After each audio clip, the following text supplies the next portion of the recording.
بسم اللہ الرحمن الرحیم۔ ملفوظات حضرت مسیح موعود 16 اگست سن 1902 بوقت شام۔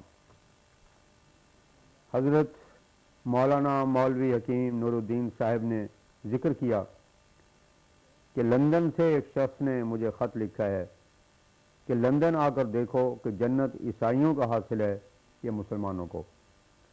میں نے اس کو جواب لکھا کہ سچی عیسائیت مسیح اور اس کے حواریوں میں تھی اور سچا اسلام حضرت صلی اللہ علیہ وسلم اور صحابہ میں تھا، پس ان دونوں کا مقابلہ کر کے دیکھ لو۔ اس پر حضرت حجت اللہ نے ارشاد فرمایا، ان روحانی امور میں ہر شخص کا کام نہیں ہے کہ نتیجہ نکال لے۔ یہ لوگ جو لندن جاتے ہیں وہ ہیں جو وہاں جا کر دیکھتے ہیں کہ بڑی آزادی ہے، شراب خوری کی اس قدر کثرت ہے کہ 60 میل تک شراب کی دکانیں چلی جاتی ہیں، زنا اور غیر زنا میں کوئی فرق ہی نہیں۔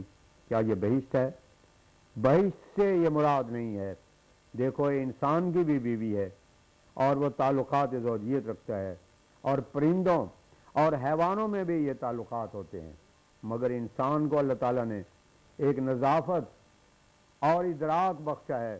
انسان جن حواس اور قوا کے ساتھ آیا ہے، ان کے ساتھ وہ ان تعلقات زوجیت میں زیادہ لطف اور سرور حاصل کرتا ہے بمقابلہ حیوانات کے جو ایسے حواس اور ادراک نہیں رکھتے ہیں، اور اسی لیے وہ اپنے جوڑے کی کوئی رعایت نہیں رکھتے جیسے کتے۔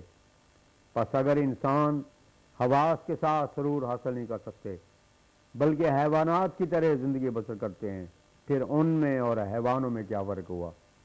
یہ جو فرمایا کہ مومن کے لیے ہی جنت ہے، یہ اس لیے فرمایا کہ سچی راحت دنیا کی لذات سے تب پیدا ہوتی ہے جب تقوی ساتھ ہو۔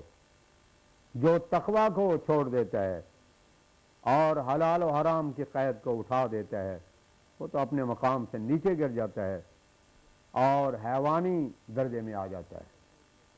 لندن میں جب ہائیڈ پارک میں حیوانوں کی طرح بدکاریاں ہوتی ہیں اور کوئی شرم و حیا ایک دوسرے سے نہیں کیا جاتا، تو پھر ایک شخص انسانیت کو ضبط رکھ کر دیکھے تو ایسی بہشت اور راحت سے 1000 توبہ کرے گا کہ ایسی دیوس اور بغیرت جماعت سے خدا بچائے۔ ایسی جماعت کو جو ایسی زندگی بسر کرتی ہے، بہشت میں سمجھنا حماقت ہے۔ اصل یہی ہے کہ بہشت کی کلید تقوی ہے۔ جس کو خدا تعالیٰ پر بھروسہ نہیں، اسے سچی راحت کیوں کر مل سکتی ہے؟ بعض آدمی ایسے دیکھے گئے ہیں کہ جن کو خدا پر بھروسہ نہیں، اور ان کے پاس روپیہ تھا، وہ چوری چلا گیا، اس کے ساتھ ہی زبان بند ہو گئی۔ اور ان کفار کو جو بہشت میں کہا جاتا ہے، ان کی خودکشیوں کو دیکھو کس قدر کثرت سے ہوتی ہیں۔ تھوڑی تھوڑی باتوں پر خودکشی کر لیتے ہیں، جس سے معلوم ہوتا ہے کہ یہ لوگ ایسے ضعیف القلب اور پست ہمت ہوتے ہیں کہ غم کے برداشت ان میں نہیں ہے۔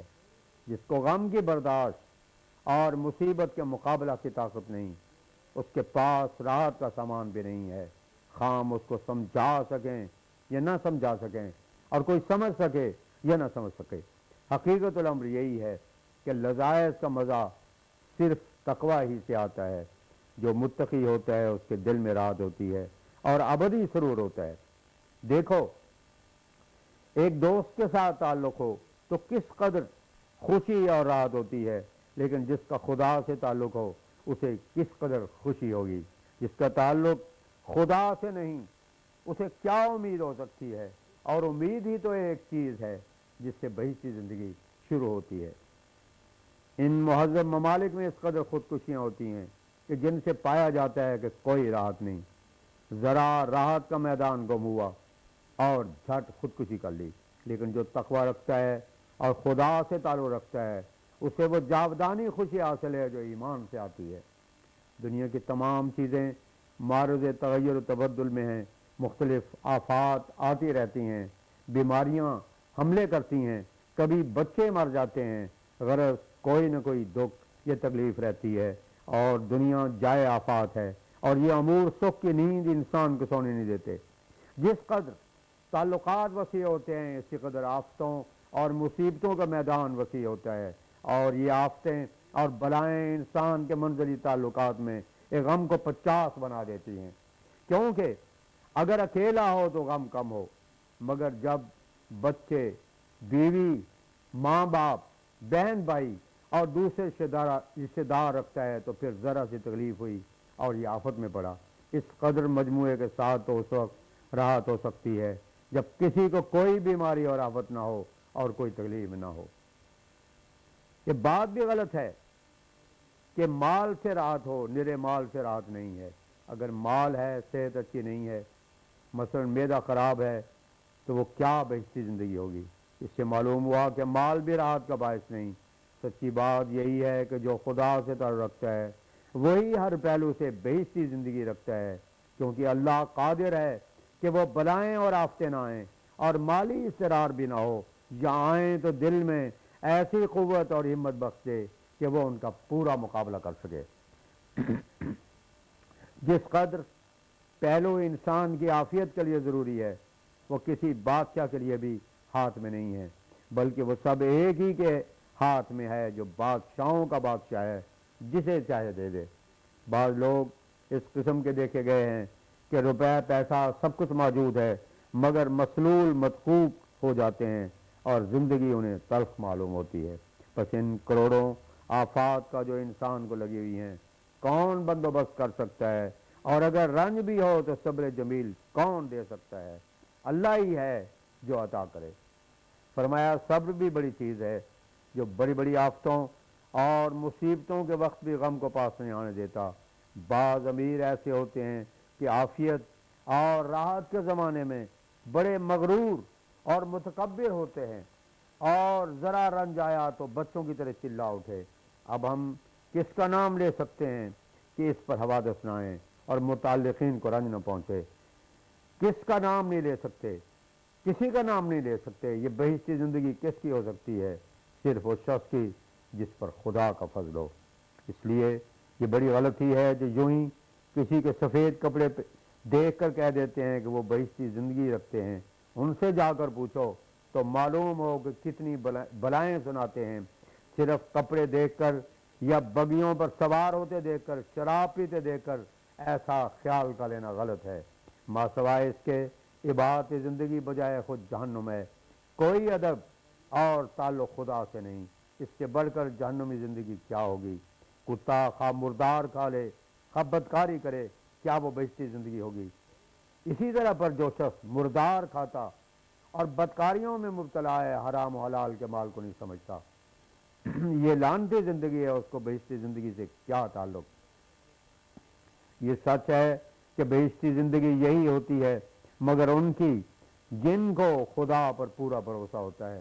اس لیے وہ ہوا یتولی الصالحین کے وعدے کے موافق خدا تعالیٰ کی حفاظت اور تولی کے نیچے ہوتے ہیں، اور وہ جو خدا تعالیٰ سے دور ہے ان کا ہر دن ترساں و لرزاں ہی گزرتا ہے، وہ خوش نہیں ہو سکتا۔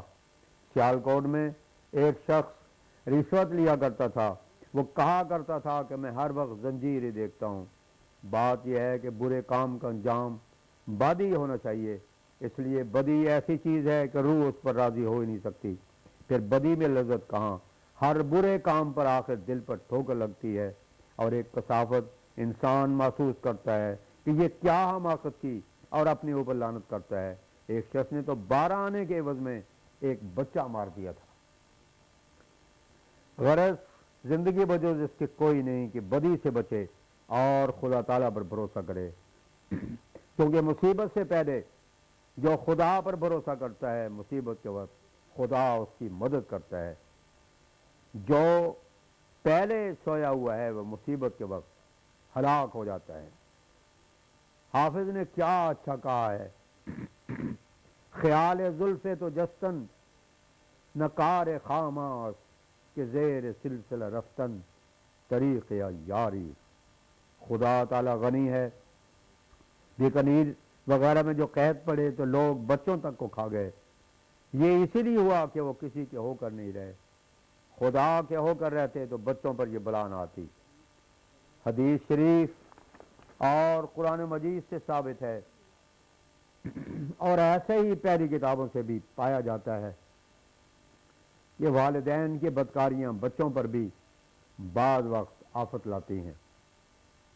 اسی کی طرف اشارہ ہے ولا یخاف عقبا، سورہ شمس آیت 16۔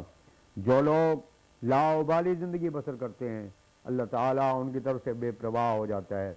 دیکھو دنیا میں جو اپنے آقا کو چند روز سلام نہ کرے تو اس کی نظر بگڑ جاتی ہے، تو جو خدا سے قطع تعلق کرے پھر خدا اس کی پرواہ کیوں کرے گا؟ اسی پر وہ فرماتا ہے کہ وہ ان کو ہلاک کر کے ان کی اولاد کی بھی پرواہ نہیں کرتا۔ اس سے معلوم ہوتا ہے کہ جو متقی صالح مر جاوے اس کی اولاد کی پرواہ کرتا ہے، جیسا کہ سایہ سے بھی پتہ لگتا ہے وَكَانَ أَبُوهُمَا صَالِحًا، سورہ قاف آیت 83۔ اس باپ کی نیکی اور صلاحیت کے لیے خضر اور موسیٰ جیسے اولو العزم پیغمبر کو مزدور بنا دیا کہ وہ ان کی دیوار درست کر دیں۔ اس سے معلوم ہو سکتا ہے کہ اس شخص کا کیا درجہ ہوگا۔ خدا تعالیٰ نے لڑکوں کا ذکر نہیں کیا کیونکہ ستار ہے، اس لیے پردہ پوشی کے لحاظ سے اور باپ کے محل مدح میں ذکر ہونے کی وجہ سے کوئی ذکر نہیں کیا۔ پہلی کتابوں میں بھی اس قسم کا مضمون آیا ہے کہ 7 پشت تک رعایت رکھتا ہوں۔ حضرت داؤد علیہ السلام فرماتے ہیں کہ میں نے کبھی متقی کی اولاد کو ٹکڑے مانگتے ہوئے نہیں دیکھا، غرض نشاد خدا کا رزق ہے جو غیر کو نہیں ملتا۔